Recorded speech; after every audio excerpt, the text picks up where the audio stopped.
In this video, we're going to discuss the fair value option.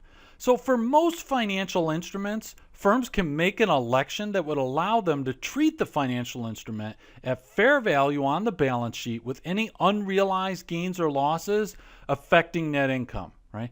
So if we think about something like a held-to-maturity security, normally it would be on the balance sheet at amortized cost, and any unrealized gains or losses would not flow through net income, right? So what we could do, the firm could say, well, look, we want to take this fair value option. We're going to make this election. And so now we're not going to just treat this at amortized cost. We're going to treat it at fair value. So it's going to appear on the balance sheet at fair value, and any changes in the value of that investment are going to go through net income, even though we haven't realized a gain or loss. So any unrealized gains or losses would flow through net income. A firm could also make this election, for example, if it had an equity method investment. And if you remember with the equity method, normally it's when you have between 20 and 50% ownership in the investee. So if your firm were to buy, let's say, 30% stake in another company's equity, then the firm would normally have to recognize a proportionate share of that firm's net income, right? So they'd have to recognize 30% of that firm's net income, and they wouldn't get any dividend revenue if that firm were to issue dividends to them, okay? But what the firm could do is say, hey, look, we don't want to use the equity method. We want to take the fair value option. And so with the fair value option, then it would basically be, okay, we're not going to take a proportionate share of their net income, but we're going to have any unrealized gains or losses on that investee are going to flow through our net income, and you would also get dividend revenue. Okay, so you could say we don't want to do the equity method. We're going to just basically have this treated at fair value, unrealized gains or losses going through net income. However, be that as it may, you cannot do this if you are required to consolidate a firm. So if you're required to consolidate, if you own, for example, more than 50%, if you own more than 50% of the investee, you cannot choose the fair value option. Okay, so there are a few rules with the fair value option.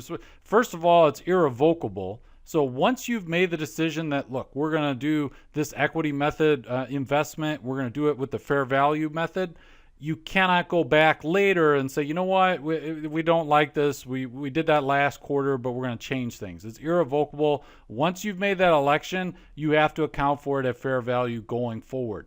Now, the election is made on an instrument by instrument basis. What does that mean? That means that you could have basically two identical instruments. Like, so you could have, for example, let's say that your firm invests in a 30-year U.S. government bond. Okay, so your firm invested in a 30-year U.S. government bond and said, you know what, we're going to do the fair value option here, so we're going to elect to treat this at fair value.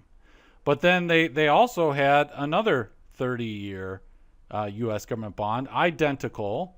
Okay, they had an identical bond, and they said, well, we're not going to make the election. We're not going to make the fair value election, so it's just going to be treated at amortized cost, assuming they have the intent and the ability to hold it to maturity. So basically, so we have two identical investments, but one we've made the fair value option, the other one we have not, and that's perfectly fine. There are some exceptions. For example, if you make an election for, let's say there's a company that you have between 20 and 50%, and so normally you'd have to use the equity method, but you say, you know what, we're not going to use the equity method. We're going to account for that investee with this fair value option.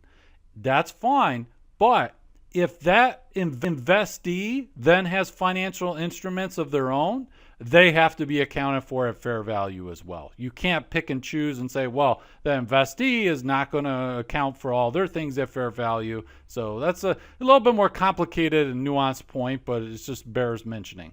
Okay. Now, the election, you can't just make the election at any time, right? It has to be made at certain times. So basically, when you first get the asset, so when you first purchase that investment or incur the liability, if we're talking about a liability and not an asset, when you first acquire that asset or liability, you have to then decide, okay, are we going to make this election or not?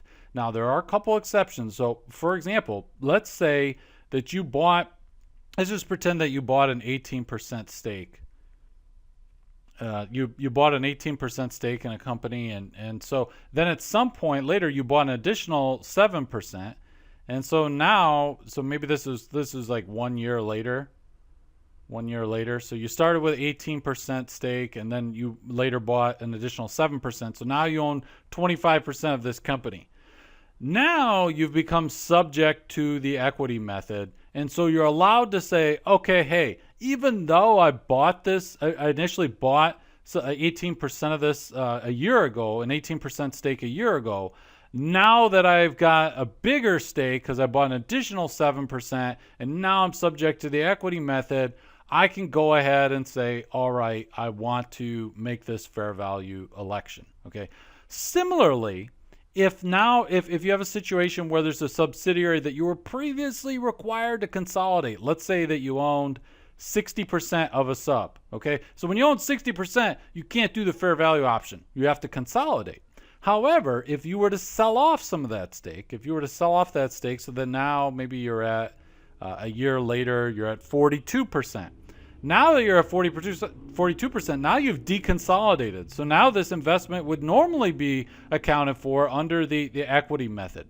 But you can now, even though you bought this 60% a year ago and so forth, because now there's been a change and now you're down to 42, so now you've deconsolidated. At that point, you could say, you know what? I don't want to use the equity method. I want to make an election to do this fair value option.